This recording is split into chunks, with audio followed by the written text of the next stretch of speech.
नमस्कार दोस्तों, स्वागत है आपका द स्टडी आइज के डेली करंट एमसीक्यू प्रोग्राम में। और शुरुआत करेंगे हम आज के अभ्यास प्रश्न से। कमचटका प्रायद्वीप जो हाल ही में एक बड़े भूकंप और सुनामी की चेतावनी के कारण चर्चा में था, निम्नलिखित में से किस देश में स्थित है? Option A Japan, option B Chile, option C रूस, option D Indonesia. And the answer is C. Kamchatka प्रायद्वीप रूस के सुदूर पूर्वी भाग में स्थित है। ये रिंग ऑफ फायर के किनारे स्थित एक भूकंपीय रूप से सक्रिय क्षेत्र है, जहां प्रशांत प्लेट ओखोत्स्क प्लेट के नीचे धंस जाती है, जिससे प्रायः भूकंप और सुनामी आ जाती है। इसी के साथ शुरुआत करेंगे आज के प्रश्नों की। और सबसे पहला प्रश्न, हाल ही में लॉन्च किए गए निसार उपग्रह को प्रक्षेपित करने के लिए निम्नलिखित में से किस रॉकेट का उपयोग किया गया था? Option A PSLV C-55, option B LVM-3M4, option C GSLV F-16, option D GSLV Mk-3। And the answer is C. NISAR उपग्रह यानी NASA ISRO synthetic aperture radar को हाल ही में श्रीहरिकोटा स्थित सतीश धवन अंतरिक्ष केंद्र से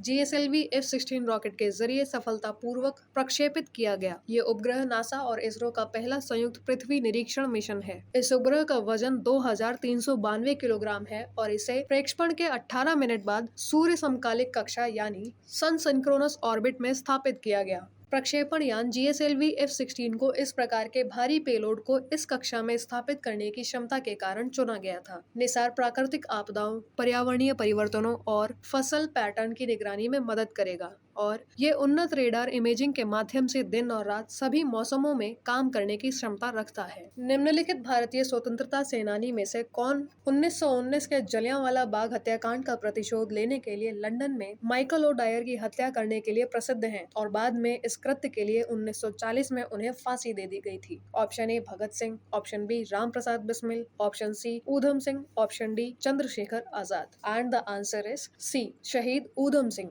शहीद ऊधम सिंह ने 13 मार्च 1940 को लंदन में माइकल ओ डायर, जो पंजाब के पूर्व लेफ्टिनेंट गवर्नर थे, की हत्या की। यह कृत्य 13 अप्रैल 1919 के जलियांवाला बाग हत्याकांड का प्रतिशोध था, जिसमें सैकड़ों निहत्थे नागरिकों को मारा गया था। ऊधम सिंह को 31 जुलाई 1940 को फांसी दे दी गई और उन्हें भारत के क्रांतिकारी संघर्ष के प्रतीक के रूप में याद किया जाता है।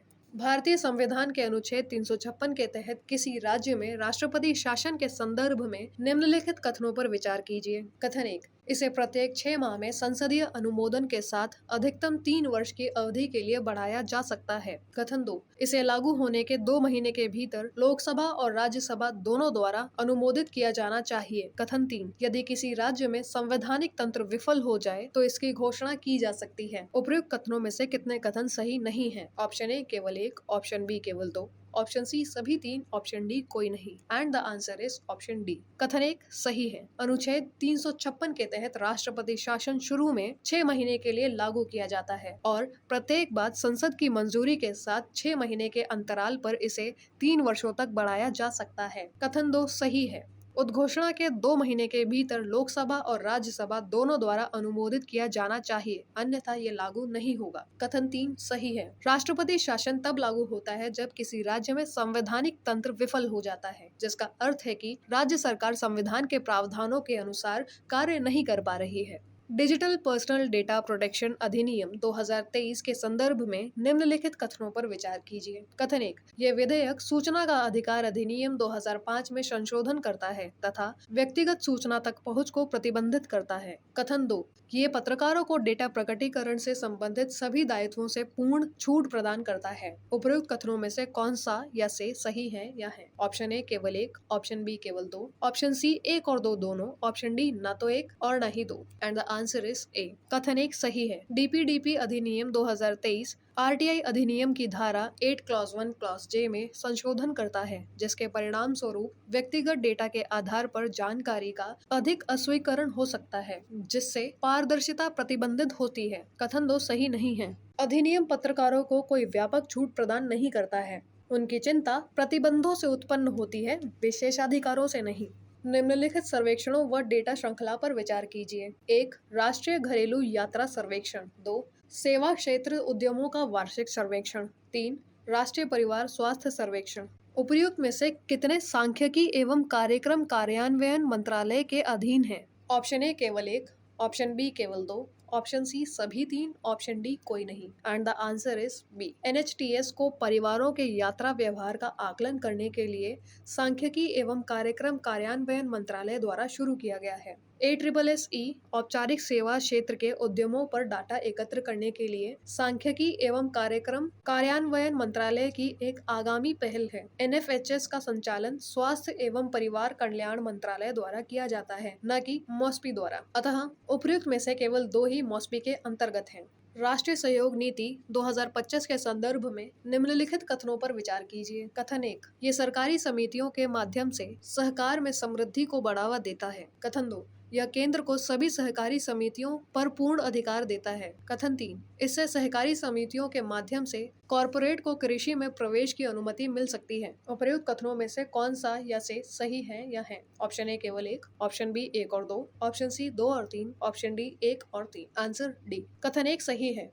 राष्ट्रीय सहयोग नीति 2025 सहकार से समृद्धि के दृष्टिकोण को बढ़ावा देती है, जिसका अर्थ है सहयोग के माध्यम से समृद्धि। इसका उद्देश्य 50 करोड़ लोगों को सहकारी क्षेत्र से जोड़ना और सहकारिता आधारित आर्थिक विकास मॉडल को बढ़ावा देना है। कथन 2 सही नहीं है। हालांकि ये नीति केंद्र सरकार की भूमिका का विस्तार करती है, जो राज्यों के भीतर सहकारी समितियों संविधान की राज्य सूची 2 की प्रविष्टि 32 के अंतर्गत आती है। उच्चतम न्यायालय ने 2021 में ये पुष्टि की है कि केंद्र कम से कम आधे राज्यों के अनुमोदन के बिना अंतर्राज्यीय सरकारी समितियों पर कानून नहीं बना सकता। इसलिए केंद्र के पास सभी सहकारी समितियों पर पूर्ण अधिकार नहीं है। कथन 3 सही है। आलोचक विशेषकर SKM जैसे किसान समूहों का तर्क है कि नीति सहकारी समितियों और किसान उत्पादक संगठनों के माध्यम से अप्रत्यक्ष रूप से कृषि में कॉर्पोरेट प्रवेश की अनुमति दे सकती है, विशेष रूप से निर्यात प्लेटफॉर्म, डिजिटल प्रणालियों और बुनियादी ढांचे को बढ़ावा देने से, जहां पहले से ही कॉर्पोरेट्स का दबदबा है। इस प्रकार केवल कथन 1 और कथन 3 सही है। निम्नलिखित में से कौन सी योजना का उद्देश्य भारत भर के जनजातीय गाँवों में बुनियादी ढांचे, स्वास्थ्य सेवा, शिक्षा और आजीविका में सुधार करना है? ऑप्शन ए प्रधानमंत्री जनमन योजना, ऑप्शन बी वन बंधु कल्याण योजना, ऑप्शन सी धरती आबा जनजातीय ग्राम उत्कर्ष अभियान, ऑप्शन डी प्रधानमंत्री आदि आदर्श ग्राम योजना।